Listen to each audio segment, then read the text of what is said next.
No poder do Espírito. Sermão 7. Cristo, nosso exemplo. The Bible Echo, 3 e 10 de fevereiro de 1896. Pregado em 9 de novembro de 1895. Vinde a mim, todos os que estáis cansados e oprimidos, e eu vos aliviarei. Tomai sobre vós o meu jugo, e aprendei de mim, que sou manso e humilde de coração, e encontrareis descanso para as vossas almas. Porque o meu jugo é suave, e o meu fardo é leve. Quero chamar a atenção especial para estas palavras. Tomai sobre vós o meu jugo, e aprendei de mim. Todo mundo sabe que Cristo é nosso exemplo na vida cristã. Seria inútil tomar tempo para explicar isso. Existem muitos que desejam imitar o exemplo de Cristo e muitos que não sabem como fazê-lo. Assim, o propósito de nosso estudo agora será, se possível, ajudar a como alcançar esse ideal. Estou certo de que todos os cristãos sabem que devem ser semelhantes a Cristo. Esse é o ensino mais claro das Escrituras. Temos a promessa de que mesmo que o discípulo não seja maior que seu mestre, todos os que forem aperfeiçoados serão semelhantes ao mestre. Nosso propósito é apresentar algumas lições claras e simples que esperamos sejam de grande ajuda para vocês compreenderem melhor como imitar a vida de Cristo. 3 pontos definidos. Podemos nos demorar bastante nesse assunto, ocupar todo o nosso tempo e mesmo assim não conseguir deixá-lo bem definido em nossa mente. Quero, porém, deixar 2 ou 3 lições fixadas em nosso coração, pois são a base de todas as outras lições. Para deixar claro em nossa mente o que significa aprender dele, quero apresentar 3 pontos. Devemos imitar o exemplo de Cristo vivendo em Deus, com Deus e para Deus. Como viveremos segundo o modelo de Cristo, o qual viveu em Deus, com Deus e para Deus? Cristo, o renovo. Cristo foi a revelação de Deus, a vida de Deus na terra. Em Zacarias, capítulo 6, verso 12, o profeta fala dele nos seguintes termos: Eis aqui o homem cujo nome é Renovo. Ele brotará do seu lugar, não do lugar errado, mas de onde ele está. Ele brotará do seu lugar e edificará o templo do Senhor. Aqui Cristo é citado como renovo, e ele era o renovo de Deus. Mas sua raiz estava no céu, sendo, porém, o renovo de Deus neste mundo. Ele é, em outro sentido, o braço de Deus. Deus estava no céu, mas ele estava esticando-se através de Jesus Cristo para alcançar este mundo. Como o renovo, Cristo cresceu como um broto, para tornar-se visível ao mundo. Deus se encontra nas nuvens e nas trevas, mas quando ele quis se revelar ao mundo, que tinha se separado dele pelo pecado, Cristo veio como um renovo, ou uma ramificação do próprio Deus. A fonte oculta de vida. Vocês sabem que as raízes de uma árvore estão escondidas sob o solo. No entanto, elas são a fonte secreta da vida, e o que é visível, que chamamos de árvore, não passa de raiz que se sobressaia à vista. Cristo era o renovo para o mundo, mas suas raízes estavam escondidas em Deus, e ele foi manifestado para que o mundo visse o que Deus é.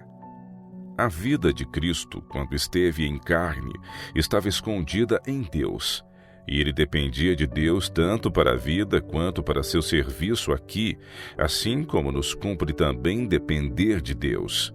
Para ser claro, ele tinha vida, porque assim como o Pai tem vida em si mesmo, também concedeu ao Filho ter vida em si mesmo. Mas quando ele veio para ser a revelação de Deus a este mundo e um exemplo à humanidade, ele se colocou no lugar da humanidade.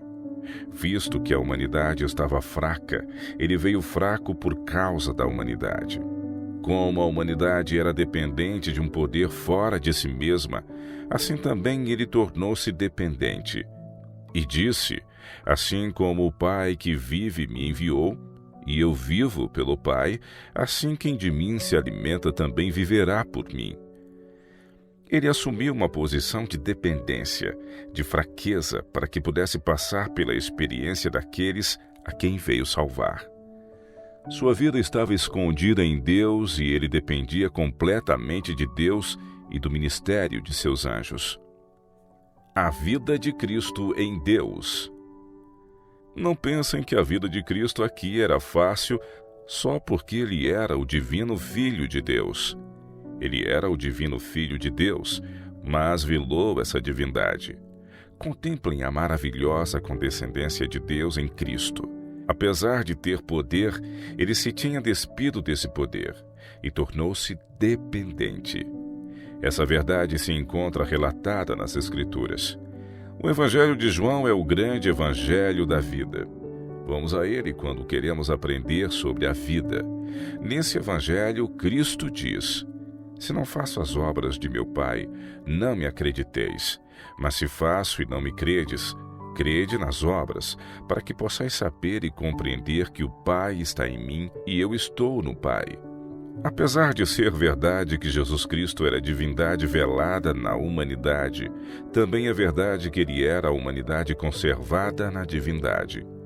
Em sua humanidade, ele se apegava a seu Pai por ajuda, por força, por tudo que ele precisava como ser humano. Em sua divindade, o Pai habitava nele e operava através dele. Ele era a divindade na humanidade, as raízes chegando-se ao céu. Assim ele diz em João capítulo 14, verso 10. Não crês que eu estou no Pai e que o Pai está em mim? As palavras que eu digo, não as digo por mim mesmo, mas o Pai que permanece em mim faz as suas obras. Ele rogou por seus discípulos para que todos sejam um, como tu, ó Pai, o és em mim, e eu em ti.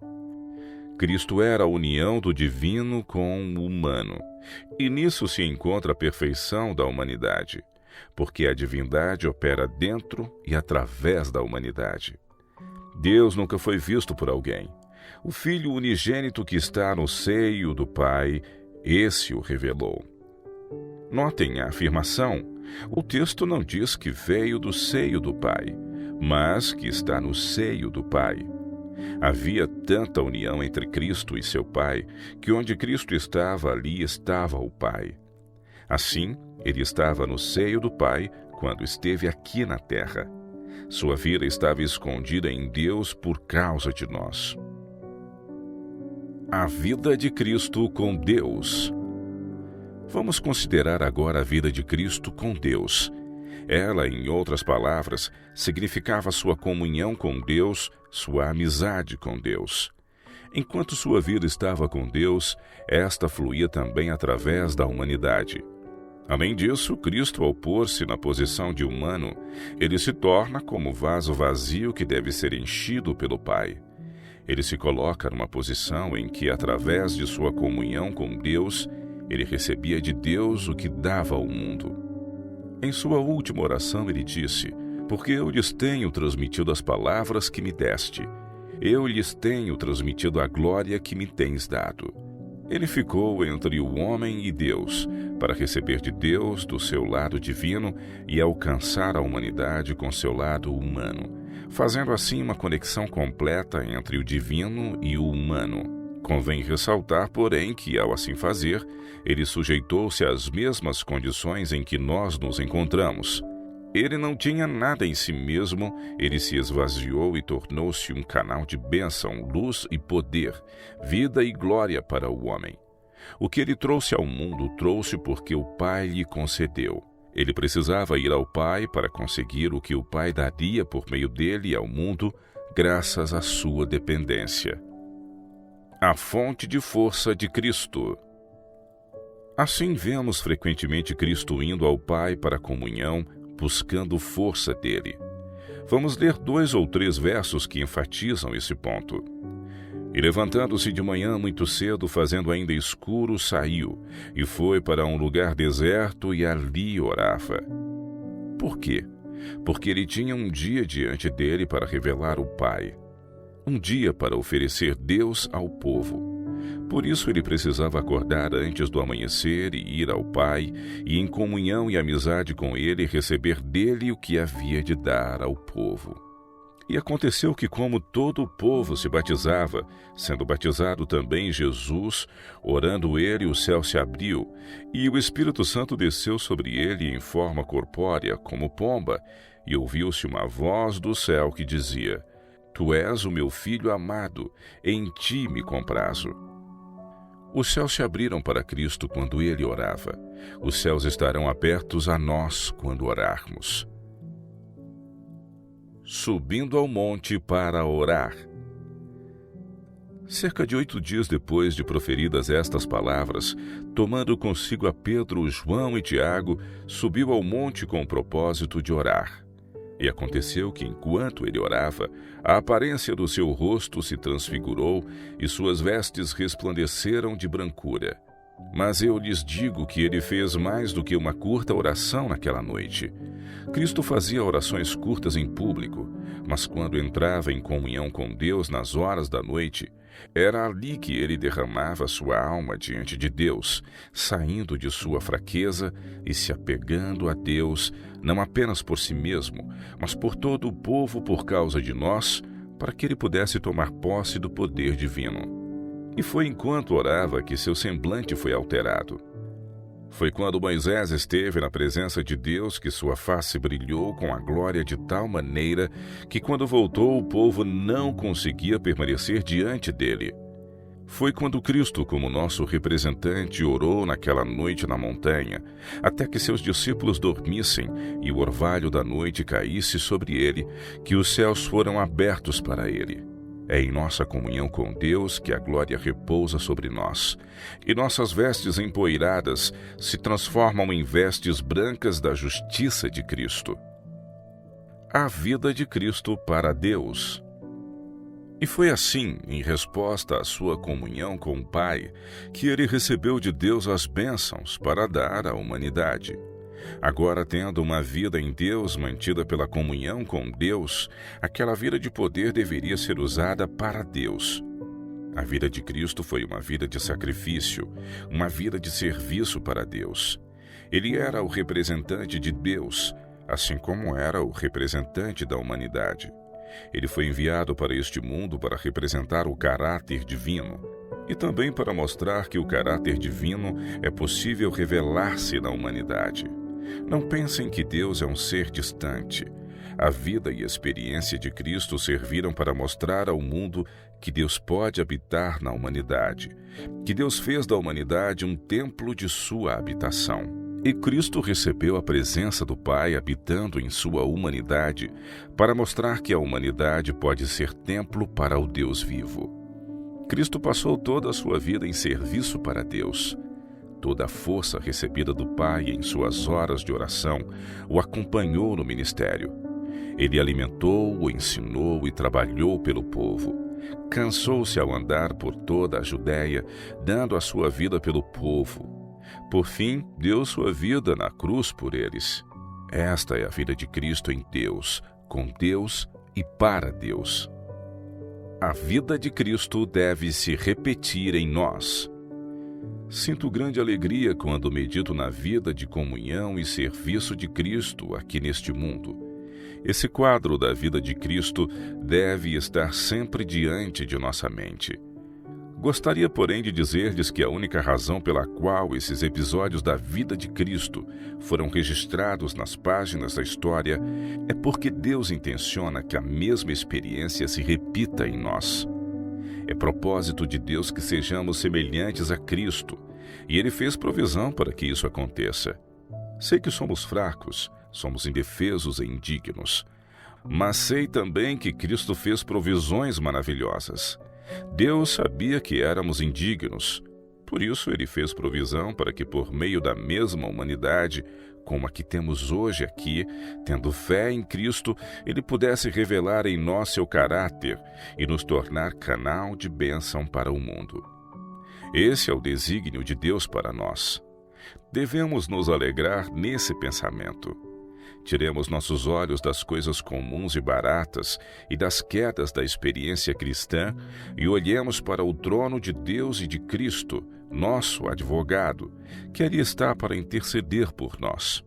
Creiamos que Deus pretende que tenhamos uma maravilhosa esperança em seu Filho. Este é o seu plano, e para isso sua graça é suficiente. Nossa vida, assim como a de Cristo em seu ministério terrestre, deve estar em Deus, com Deus e para Deus. Porque já estáis mortos e a vossa vida está escondida com Cristo em Deus. Essa experiência é para nós e devemos relembrar a cada dia que não temos vida em nós mesmos, que não temos poder algum em nós mesmos, mas que toda a nossa vida e poder devem vir de Cristo. Nossa vida, assim como a de Cristo, deve estar entre a montanha e a multidão, subindo a montanha com Deus, seguindo o que Ele tem para nós, para que possamos compartilhar com as pessoas ao nosso redor. Quando Cristo alimentou os milhares com seu milagre, Ele não entregou com suas mãos o pão ao povo. Ele abençoou o pão, o partiu e deu a seus discípulos, e foram eles que deram ao povo. Devemos ir a Cristo e Ele abençoará o pão, e o receberemos de suas mãos. Dessa forma, com um pão abençoado por Ele, e tendo nele vida e salvação, devemos levá-lo ao povo. E assim devemos continuar nossa vida de comunhão com Deus. Vida de comunhão com Deus. E essa vida de comunhão deve ser, nos mínimos detalhes, semelhante à de Cristo. Devemos nascer no Espírito como Ele nasceu no Espírito. Devemos ser batizados pelo Espírito Santo, assim como Ele o foi. Quando enfrentarmos a tentação, devemos enfrentar como Ele, levados pelo Espírito. Quando retornarmos da vitória sobre a tentação, devemos retornar como Ele, no poder do Espírito. Quando pregarmos, devemos dizer como Ele disse: O Espírito do Senhor está sobre mim, pelo que me ungiu para evangelizar os pobres, enviou-me para proclamar libertação aos cativos e restauração da vista aos cegos, para pôr em liberdade os oprimidos. Ele foi batizado pelo Espírito Santo e andou fazendo o bem. Ele desviava-se do seu caminho para dar oportunidade a alguém de se beneficiar dele. Sua vida foi de serviço e sacrifício próprio. E Ele nos chama a seguir seu exemplo, não com nossa própria força, mas tendo uma vida em Deus enraizada no céu. Ele nos ordena vir com coragem ao trono da graça, para recebermos misericórdia e acharmos graça para nosso socorro em ocasião oportuna. Aprendendo com o serviço. Nossa vida, sendo uma vida com Deus no poder do Espírito, deve também ser uma vida para Deus. Muitas vezes somos impedidos de ter uma experiência mais plena por estarmos com medo de Deus. Tememos que, se nos entregarmos completamente e sem reservas a Ele, e dissermos na morte ou na vida, na saúde ou na doença, toda a minha vida será para Deus, então Deus nos chamará para fazer algo que não queremos. Na verdade, é esse medo que impede Deus de se revelar a nós e em nós. Deus não se revela falando de si mesmo. Ele diz: Tomai sobre vós o meu jugo e aprendei de mim. Em outras palavras, Ele nos chama para aprender pelo serviço. Não entramos na escola de Cristo para que Ele nos conte a teoria da vida cristã como simplesmente algo a ser estudado por nós. Deus nos dá o conhecimento de si mesmo, revelando-se em nós. E quando Ele quer que conheçamos a experiência e a vitória da fé, Ele nos leva até um mar vermelho para nos ensinar o que significa essa vitória. É através da vida com Deus que aprendemos de Deus. Nossas mentes podem estar cheias de ótimas teorias.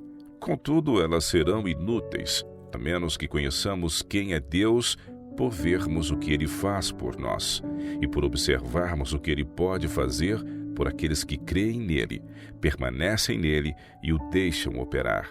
Temos grandes lições a aprender sobre Deus, e a lição fundamental é andar na luz. Tudo depende da luz. Tire-a e as flores morrerão, pois elas vivem na luz. Tire a luz de Deus de nós e nossa experiência cristã desaparecerá, mas a luz continuará. Ela não cessa, mas está sempre em movimento. E cabe a nós nos mover com ela para continuarmos com a luz que temos e abrirmos o canal para mais luz. Vamos ver agora nossa vida para Deus. Negando o eu. Em Mateus capítulo 26, verso 24, lemos: Então disse Jesus a seus discípulos: Se alguém quer vir após mim, a si mesmo se negue, tome a sua cruz e siga-me. Negue-se a si mesmo. Essas palavras têm um significado muito mais amplo do que se distanciar de um lugar de diversão ou abandonar algum alimento que agrade ao paladar e não à saúde. Elas significam o sacrifício do eu, a deserção do eu, o esvaziamento do eu, a própria negação do eu. Pedro negou a Cristo quando disse: Não o conheço. Essa atitude é um exemplo de como devemos tratar o eu. O eu se levanta e pede reconhecimento. Então diga: Não te conheço. Assim como Pedro claramente negou Cristo 3 vezes, assim nós, quando o eu se levantar e quiser nos controlar, devemos dizer: Não te conheço, não terei nada a ver contigo. Neguem o eu, deserdem o eu, deixem que ele morra e mantenham-no morto. Paulo disse: Eu morro a cada dia.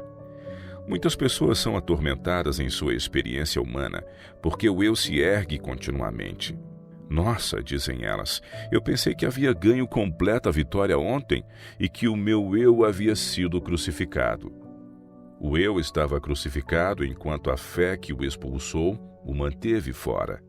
Mas no momento em que a fé vacila, o eu se levanta e reafirma o seu poder. A fé que mata o eu deve mantê-lo morto. O eu deve ser crucificado diariamente, e a cada momento através da fé em Jesus Cristo. Então disse Jesus a seus discípulos: Se alguém quer vir após mim, a si mesmo se negue, tome a sua cruz e siga-me. Gostaria de relembrar-lhe hoje o que está incluso na cruz de Cristo. Cross, em inglês. Vamos soletrá-la? Crucificação. A primeira letra representa a primeira lição da cruz. Paulo disse em sua carta aos Gálatas: Estou crucificado com Cristo, logo, já não sou eu quem vive, mas Cristo vive em mim. E esse viver que agora tenho na carne, vivo pela fé no Filho de Deus, que me amou e a si mesmo se entregou por mim.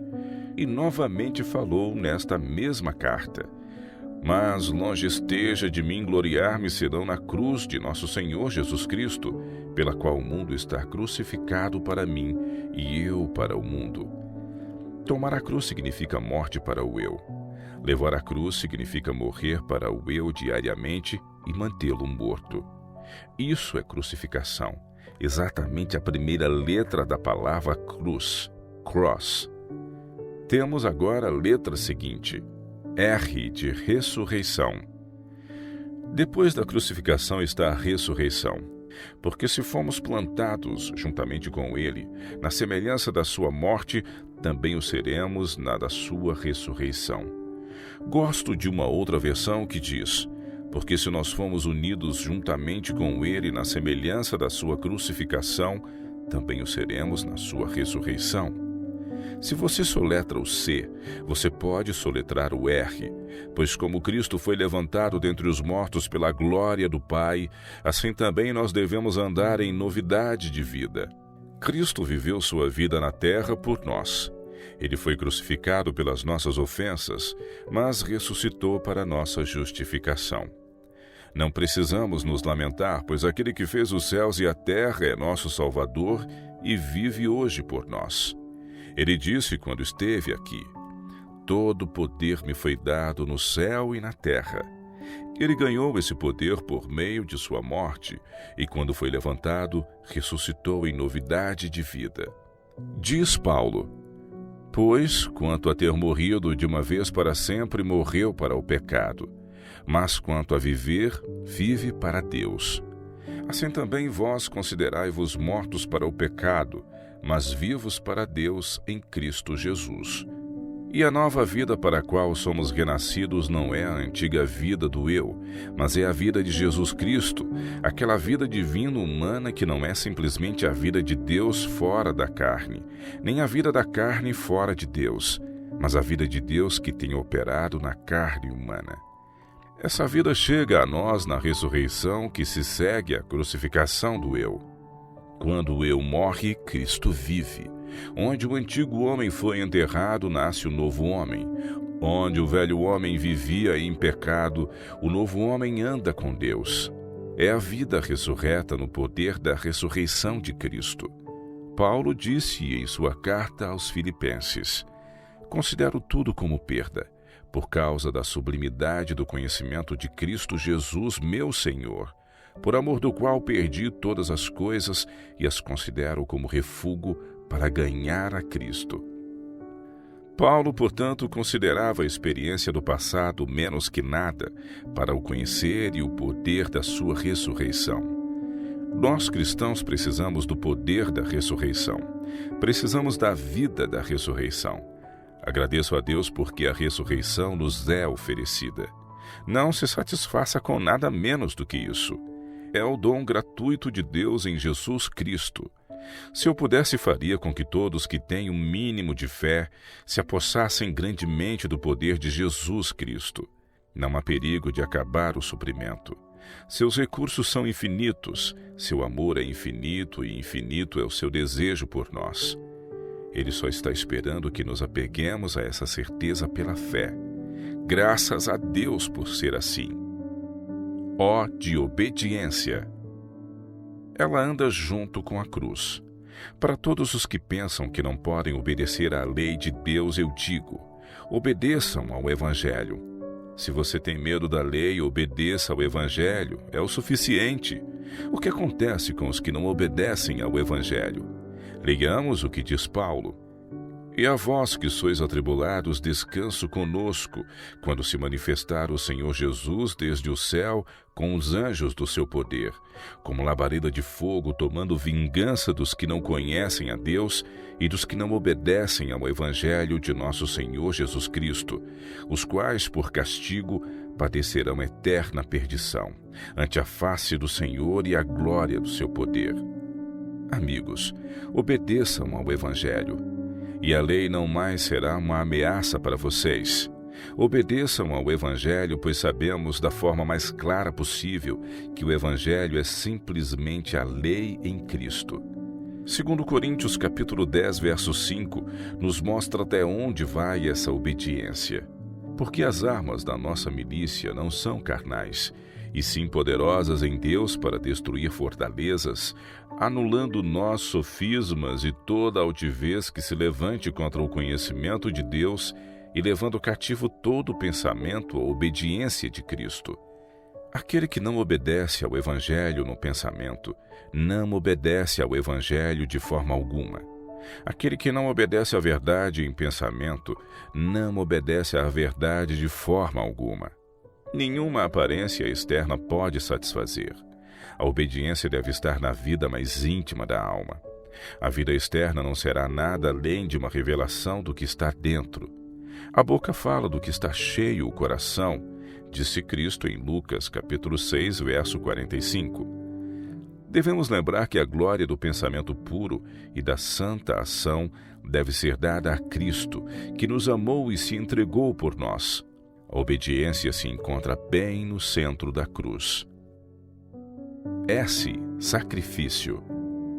Um auto-sacrifício, ou seja, um sacrifício que oferece o próprio eu, que faz uma entrega completa de tudo a Deus, que se consagra completamente e depõe tudo no altar de Deus. Quem assim se sacrifica não se importa com a opinião dos homens, mas busca unicamente a opinião de Deus. Não se importa com a palavra dos homens, mas olha para Deus e busca em Jesus Cristo a sua palavra. Aquele que se sacrifica vive a vida que ele viveu na carne, pela fé do Filho de Deus que nos amou e se entregou por nós. S de serviço. Uma vida entregue a Deus, dedicada completamente a Ele. A missão de Cristo era salvar o perdido. Essa deve ser também a missão de cada representante seu. Deixem-me dizer, meus amigos, no temor de Deus, que não estaremos limpos à sua vista se não trabalharmos por Ele. O egoísmo não tem lugar no céu. De fato, a menos que nos livremos do eu, nunca poderemos ir para o céu. Jesus Cristo é o único que pode nos levar para lá. O eu, por outro lado, nos arrastará para o inferno. Deixemos que Jesus Cristo nos leve. Vamos consagrar nossa vida e tudo o que temos ao serviço de Deus, apesar de tudo ser dele. É demais pedir que deem a Deus o que já pertence a Ele? Qualquer coisa menor que esse sacrifício é roubar a Deus. Somos dele por criação e por redenção. Pela boca dessas duas testemunhas, fica, portanto, estabelecido que somos dele. Assim, haja como pertencendo a Ele, e deixem que Ele haja como nosso proprietário. O propósito da vida de Cristo no céu agora é que a imagem de Deus apareça em nossa vida. Cristo viveu sua vida aqui em carne para nos mostrar o significado da imagem de Deus. Mas Ele não está satisfeito com isso apenas. Ele quer que cooperemos com Ele, permitindo que esta vida seja vivida novamente em nós. Cristo disse aos seus discípulos, logo antes de subir, que Ele enviaria o seu Santo Espírito para habitar neles.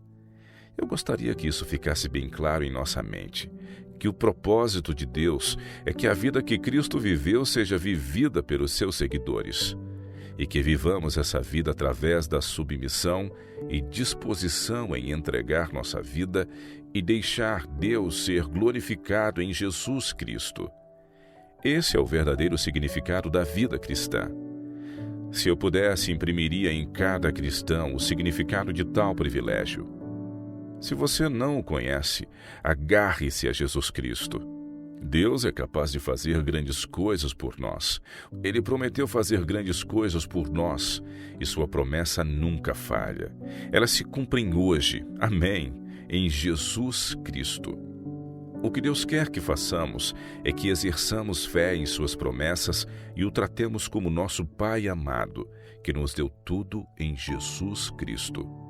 Na cruz temos crucificação, ressurreição, obediência, sacrifício e serviço. Tudo começa com a morte do eu, seguida pela ressurreição para uma nova vida, a vida de Cristo. Esta se manifesta por meio de implícita obediência a Deus em Jesus Cristo e se entrega em sacrifício aos outros. A esse respeito, lemos nas Escrituras. Nisto conhecemos o amor, que Cristo deu sua vida por nós e devemos dar nossa vida pelos irmãos. Tal como o Filho do Homem que não veio para ser servido, mas para servir e dar a sua vida em resgate por muitos. Porquanto quem quiser salvar a sua vida, perdê-la-á. E quem perder a vida por minha causa, achá-la-á. Aquele que se apega ao desejo pessoal, perecerá com o eu. Aquele que se despojar do eu, viverá em Jesus Cristo e achará uma vida que harmonize com a vida de Deus. Abandono do eu, só uma questão de tempo.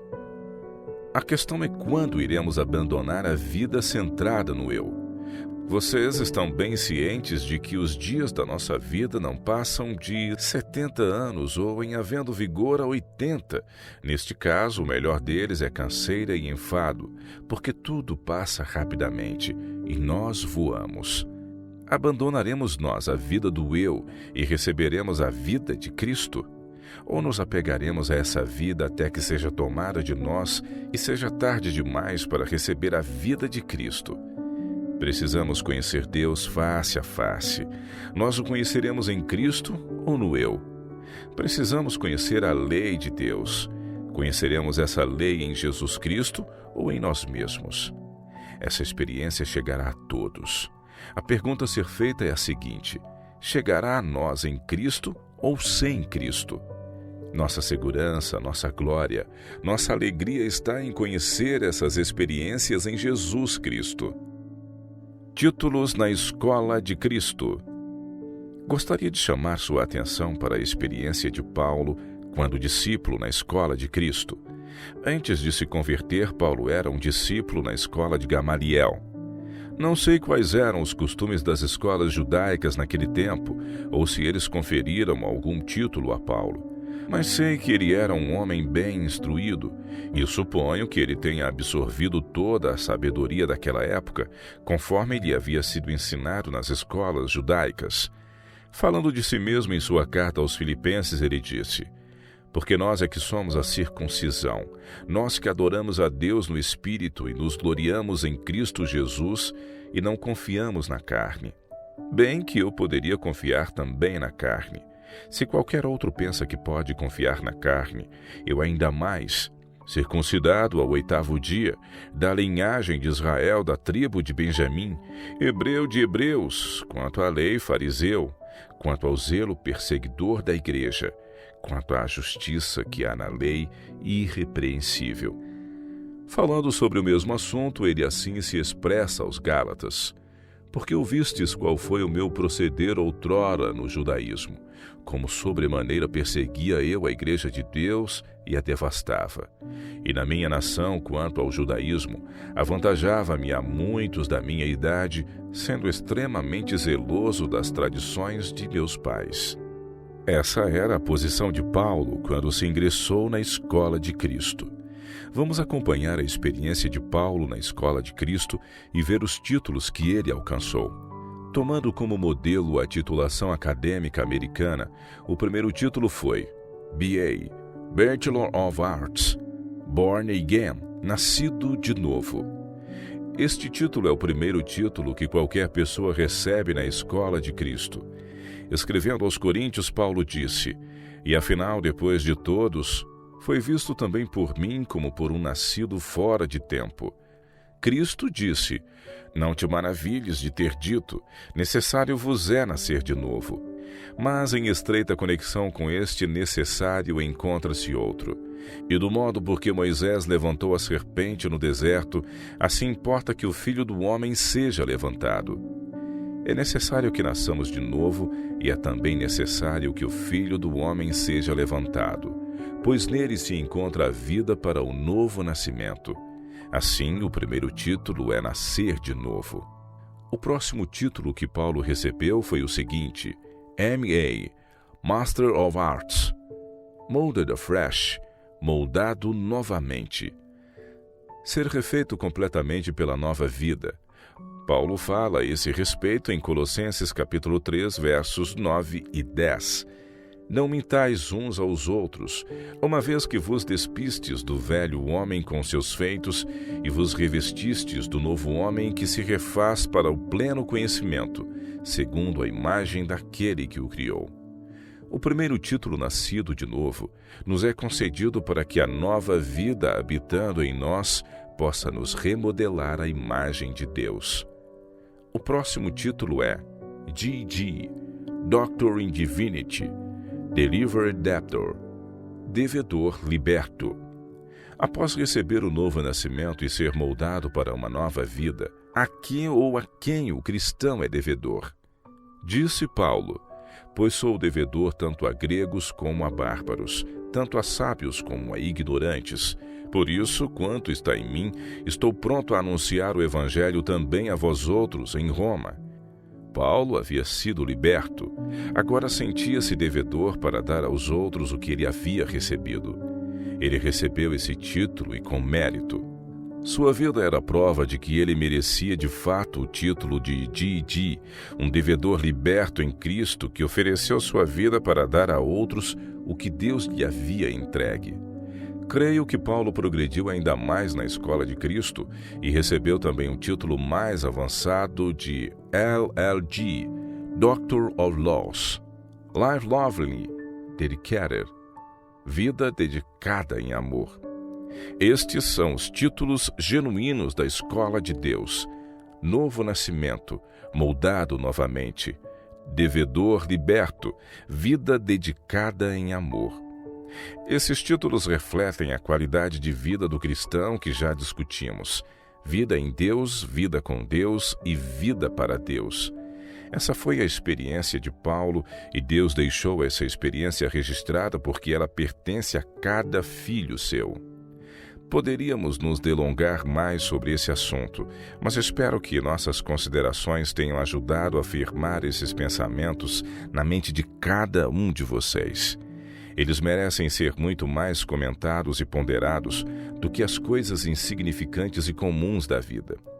Que nossa mente se encha das coisas de Deus, da palavra de Deus.